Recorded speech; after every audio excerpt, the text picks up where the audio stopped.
everybody. Thanks for coming out. My name is David Fisher. It's my honor to be co-chairman of the Ron Paul campaign here in Iowa. I am one of 17 elected members of the State Central Committee of the Republican Party of Iowa. And 5 of those 17 have endorsed Ron Paul for president, which is a clear sign of his growing support. In fact, our state chairman, Dr. Drew Ivers over there, and our other state co-chairman, A.J. Spiker, are also members of the State Central Committee and have obviously hardly endorsed Ron Paul for president. So we know there's a lot of growing support for Ron Paul, and we see the size of the crowds that come out. And maybe you've seen some of the polls in the last week or two, and seen that Dr. Paul's found his way into being, right at the top of the pack in all these polls. That's more exciting evidence of the momentum behind this campaign. And something else that we learned from those polls is that Iowans consider Ron Paul to be the most principled and the most fiscally responsible candidate in the race. Now, does that sound to you like something America needs right now?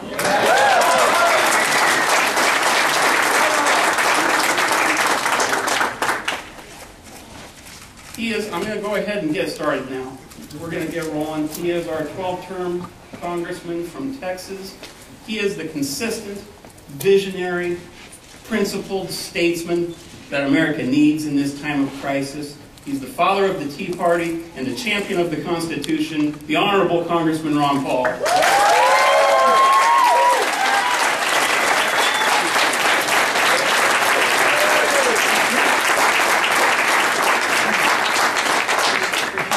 Welcome, and I appreciate you turning out. It's a very nice crowd today.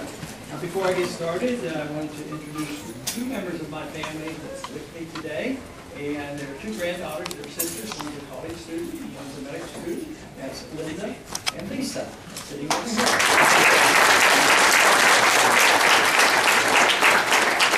My wife frequently travels. She's obviously not on this trip, but she sent me a little cookbook and tell you a little bit about the family, a little bit about some of our recipes.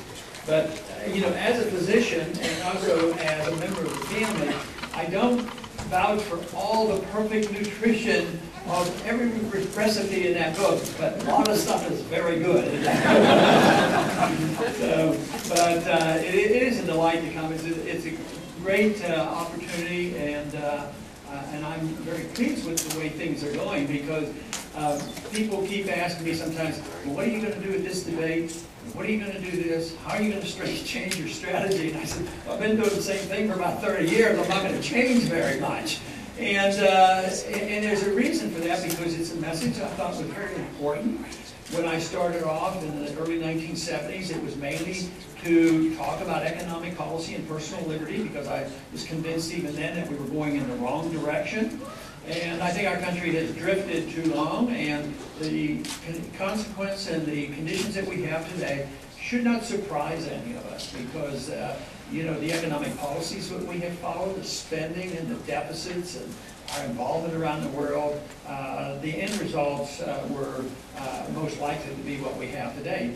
And the real tragedy is we're bankrupt. And the real problem, though, is the people in Washington who are supposed to be taking care of this problem won't admit it, and they're not dealing with it. They're pretending it really doesn't exist. And talk a little bit about it. If they thought it was 1/10 as bad as I think it is, they wouldn't be continuing to do the same things over and over again. And nothing seems to change. We got into trouble because our government spent too much money, they borrowed too much money, and they taxed too much, they regulated too much, and then they printed too much money to try to cover all the bills. So when the crisis hit, which was predictable 4 years ago, what did they do? They spent more money, they kept borrowing more money, they kept regulating more money, and they ended up printing more money, and they thought that was the solution. But obviously that is not the solution. The solution is a little less complicated. The solution is not difficult to figure out.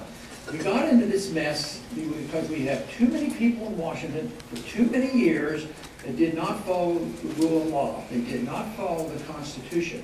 I believe we can get back on our feet again if we just have people in Washington who will follow the Constitution and live within the confines of the Constitution.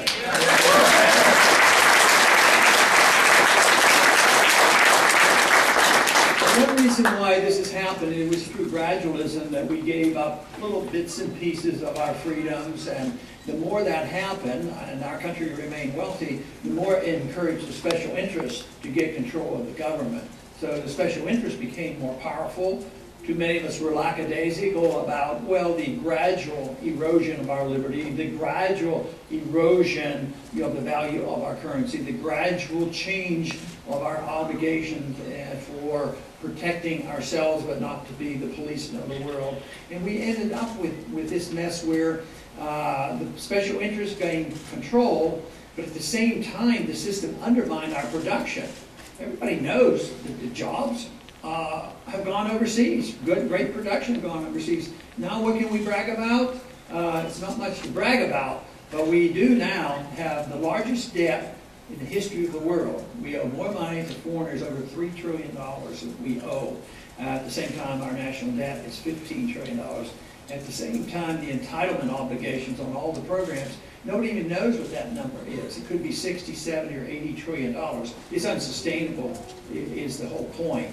And what I have worked on all these years is trying to explain how we get into this mess. Not only the big size of government, how you finance government.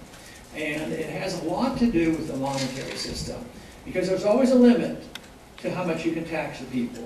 You know, if you want big government, you think you have to police the world and have a welfare state, if you had to pay all the bills through taxes, it would end. Because the people would become so annoyed and they wouldn't like it anymore, and they would rebel. And then, so they started borrowing money, and that was a little bit easier, borrow the money and worry about it next decade or two and pay the bills. And then that was a limit too, because interest rates started going up.